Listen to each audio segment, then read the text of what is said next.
दोस्तों नमस्कार। मैं श्यामनाथ यादव अम्बेडकरवादी। आप लोगों को भलीभांति जानकारी है, हरियाणा और जम्मू कश्मीर में चुनाव होने वाले हैं विधानसभा की। तो हरियाणा में निर्वाचन आयुक्त राजीव कुमार ने क्या फरमान जारी किया है आचार संहिता लगने के बाद। बात उस पे होगी। तो जब आचार संहिता लागू हो जाती है तो उसके बाद पूरी व्यवस्था उस राज्य की निर्वाचन आयोग के हाथों में आ जाती है और सरकार एक तरह से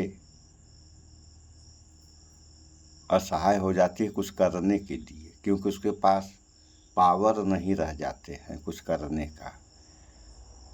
और जो मुख्यमंत्री रहता है उस दौरान वह कार्यवाहक रहता है, किसी चीज़ का में कोई नियम कानून पारित नहीं कर सकता है, ऐसा नियम है।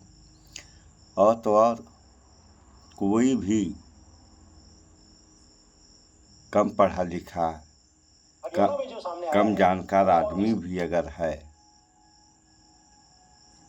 तो भी जानता है कि आचार संहिता लागू होने के बाद कौन से नियम लागू हो जाते हैं।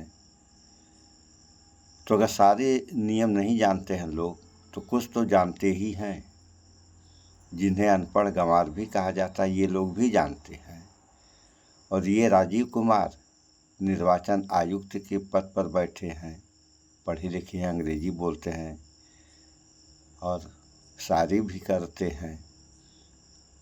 और जब ये नौकरी पाए होंगे तो संविधान की कसम खा कर के नौकरी पाए होंगे और इन्होंने कहा होगा कि मैं संविधान के साथ कोई भी गलत काम नहीं करूँगा। इन सब के बाद भी इन्होंने फरमान जारी कर दिया है कि चुनाव के दौरान नौकरियां मिल सकती हैं, तबादले हो सकते हैं। अगर ये सब होता रहा तो फिर आचार संहिता का मतलब क्या हुआ। तो इस वीडियो में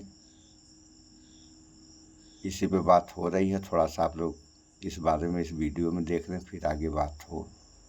आधा चौंकाने वाला है, शर्म से पानी पानी होने वाला है। मगर बात यह है कि शर्म आएगी किसको? शर्म आएगी किसको? है कोई जिंदा जिसको शर्म आ जाए? है कोई जिंदा? आदर्श आचार संहिता का मतलब क्या होता है? मैं यूं ही खोज रहा था तो मुझे कुछ चीजें मिली। सबसे पहले आप ये देख लीजिए कि हरियाणा में चुनाव आयोग ने कहा है कि जो सरकारी भर्ती है उस पर रोक नहीं लगेगी। यानी आचार संहिता लागू है और सरकार सरकारी भर्ती करती रहे, नए विज्ञापन जारी करती रहे, कोई टेंशन नहीं है। फिर आचार संहिता का मतलब क्या होता है? क्या जरूरत थी लागू करने की? क्या ये फैसिलिटी उन राज्यों में भी मिलेगी जहां पर विपक्ष की सरकारें, विपक्षी पार्टियों की सरकारें हैं? क्या झारखंड के चुनाव जब अगले महीने में होंगे, अगले 2 महीने में, 3 महीने में, तो क्या वहां भी जेएमएम की सरकार को ये छूट दी जाएगी कि आप सरकारी भर्ती करते रहिए, चुनाव जो आचार संहिता लगी उसका कोई मतलब नहीं है? हरियाणा के मामले में चुनाव आयोग ने कह दिया है कि जो हरियाणा एसएससी है वो विज्ञापन जारी कर सकता है। कांग्रेस ने सवाल उठाया था, मगर इनका कहना है कि हमने कांग्रेस को जवाब दे दिया। जवाब कितना अच्छा देते हैं आप जानते हैं, लंबा चौड़ा खर्रा लिख के दे देंगे, जवाब ले लीजिए, बस जवाब दे दिया, काम खत्म। किसी भी चीज का जवाब दे दिया, काम खत्म। जवाब दे दिया है भाई, अब जो मन करेगा वो करेंगे, जिसको जो छूट देनी होगी दे देंगे। सवाल यह है कि ये चुनाव आयोग किसके लिए काम कर रहा है? देश की जनता के लिए, देश के लोकतंत्र और संविधान के लिए, या फिर किसी खास व्यक्ति के लिए, किसी खास पार्टी के लिए? आगे देखिए हुआ क्या है। ये खबर आपके सामने दैनिक भास्कर की। इसमें हरियाणा के मुख्य निर्वाचन आयुक्त सीईओ पंकज अग्रवाल ने कहा है कि चुनाव आचार संहिता के दौरान सरकारी भर्तियों पर रोक नहीं लगेगी। ये चुनाव आयोग कह रहा है। इन्होंने कहा है कि हरियाणा कर्मचारी चयन आयोग और हरियाणा लोक सेवा आयोग आचार संहिता में भी भर्ती के विज्ञापन निकाल सकता है। मतलब आचार संहिता लग गई, आप भर्तियां करते रहिए, विज्ञापन लगाते रहिए, निकालते रहिए और विज्ञापन का प्रचार करके वोट मांगते रहिए। और प्रचार करने में कितनी चोरी डकैती भारतीय जनता पार्टी करती है ये हमने कई बार आपको दिखाया है। लोकसभा चुनाव में मैंने सैकड़ों बार जिक्र किया इस बात का और प्रमाण के साथ दिखाया कि किस तरीके से खुलेआम आदर्श आचार संहिता का उल्लंघन हो रहा है, मगर कोई देखने सुनने वाला नहीं, कोई नहीं है। राजीव कुमार जैसे लोग अंधे गूंगे बहरे बनकर बैठे हैं। ऐसा लगता है सब दलाली करने बैठे हैं, सब के सब, कोई एक्शन नहीं। अभी तक वो तस्वीरें जो मैंने आपको दिखाया था कि पूरे देश में जगह जगह भारतीय जनता पार्टी का और नरेंद्र मोदी का प्रचार लगा है, वो हर जगह लगा। अभी तक वो चीजें पड़ी हुई हैं। चुनाव के दौरान बड़े बड़े पोस्टर बैनर चारों तरफ लगे हुए थे, कोई देखने सुनने वाला नहीं। और अब देखिए, यहां तो खुद घोषित करके चुनाव आयोग कह रहा है कि ये लोग, मतलब भारतीय जनता पार्टी की हरियाणा सरकार भर्तियां कर सकती है, नई भर्तियां निकाल सकती है। निकालते रहे। और सुनिए, सुन लिया आप लोगों ने।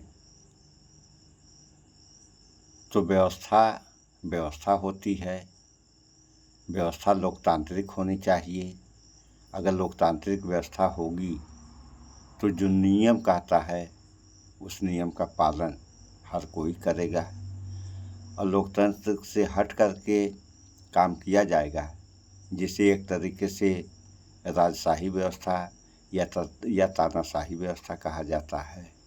तो इस व्यवस्था में आदमी कुछ भी कर सकता है, कोई सुनने वाला तो है नहीं और सारे कर्म गलत किए जाएंगे और जनता के सामने ये कहा जाएगा कि हम जो कर रहे हैं वो ठीक कर रहे हैं। जैसे लोकसभा चुनाव में जब निर्वाचन यानी इन्हीं राजीव कुमार के ऊपर सवाल उठा कि मोदी ऐसा जो है भाषण दे रहे हैं, तो राजीव कुमार ने कहा हमने 2 पार्टियों को 2 नेताओं को छूट दी है, यानी आपने ऐसा छूट दिया है कि उनके जो समझ में आए सो करें। आपका कोई नियंत्रण नहीं रह गया। अगर आपका नियंत्रण नहीं रह गया तो आप चुनाव कैसे कराएंगे और आप उस पद पर बैठे कैसे? आपको तो इस्तीफा देकर भाग जाना चाहिए था। जैसे लोकसभा चुनाव के समय इसी में यानी निर्वाचन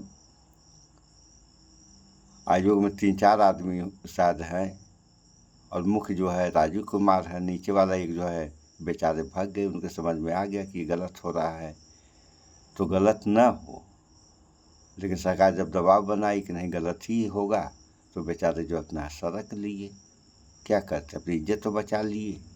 और ये है कि इनके पास इज्जत नाम की चीज़ें नहीं, ये क्या कर रहे हैं क्या नहीं कर रहे हैं इनको पता नहीं चलता है। और जैसे ये भी लगता है कि अपने दिमाग से नहीं किसी दूसरे के दिमाग से काम कर रहे हैं। तो इस हिसाब से अगर काम होगा तो इस देश और देश की जनता का क्या होगा, इस पे विचार करें आप लोग और विचार करते रहें। इस वीडियो में इतना ही। स्वच्छता अपनाएं, शुद्ध खाएं, स्वस्थ रहें, शिक्षित बने। जय विज्ञान, जय संविधान। नमस्कार।